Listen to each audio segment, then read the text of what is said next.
வணக்கம். ஆகாஷ்வாணி புதுச்சேரி செய்திச் சுருக்கம் வாசிப்பவர் வீரமணி.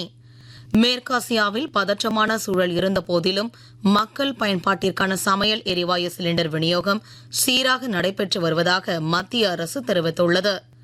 இந்தியாவுக்கு சொந்தமான MT சர்வசக்தி வர்த்தக கப்பல் 46,313 மெட்ரிக் டன் சமையல் எரிவாயு மற்றும் 18 இந்திய மாலுமிகள் உட்பட மொத்தம் 20 மாலுமிகளுடன் நேற்று பாதுகாப்பாக ஹோர்முஸ் நீரிணையை கடந்துள்ளதாகவும் இக்கப்பல் வரும் 13ஆம் தேதி விசாகப்பட்டினம் துறைமுகம் வந்தடையும் என்று எதிர்பார்க்கப்படுவதாகவும் தகவல்கள் தெரிவிக்கின்றன.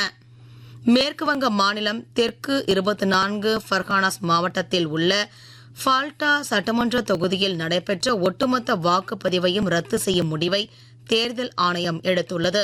இதனைத் தொடர்ந்து அத்தொகுதியில் உள்ள துணை வாக்குச்சாவடிகள் உட்பட மொத்தம் உள்ள 285 வாக்குச்சாவடிகளிலும் இம்மாதம் 21ஆம் தேதி மறு வாக்குப்பதிவு நடைபெறும் எனவும் தேர்தலில் பதிவாகும் வாக்குகள் மே மாதம் 24ஆம் தேதி எண்ணப்படும் என்றும் தேர்தல் ஆணையம் தெரிவித்துள்ளது.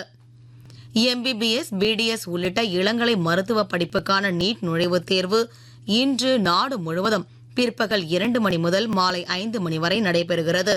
புதுச்சேரியிலும் 9 மையங்களில் நடைபெறும் இத்தேர்வினை 4,440 பேர் எழுதவுள்ளனர். காலை 11 மணி முதல் பிற்பகல் 1:30 மணி வரை மட்டுமே தேர்வு மையத்திற்குள் அனுமதிக்கப்படுவர்.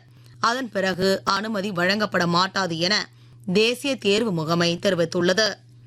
சேவை ஓய்வூதியம், குடும்ப ஓய்வூதியம் அல்லது சுதந்திர போராட்ட வீரர் ஓய்வூதியம் பெறும் ஓய்வூதியதாரர்கள் தங்களது வாழ்க்கை சான்றிதழை மே 4 முதல் மே 29 வரை வேலை நாட்களில் மாஹேவில் உள்ள துணை கருவூலத்தில் சமர்ப்பிக்குமாறு மாஹே கணக்குகள் மற்றும் கருவூலங்கள் இயக்குநரக துணை கருவூல அதிகாரி கேட்டுக் கொண்டுள்ளார்.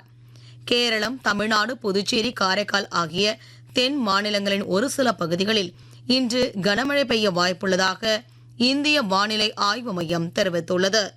இத்துடன் இந்த செய்திச் சுருக்கம் நிறைவு பெறுகிறது.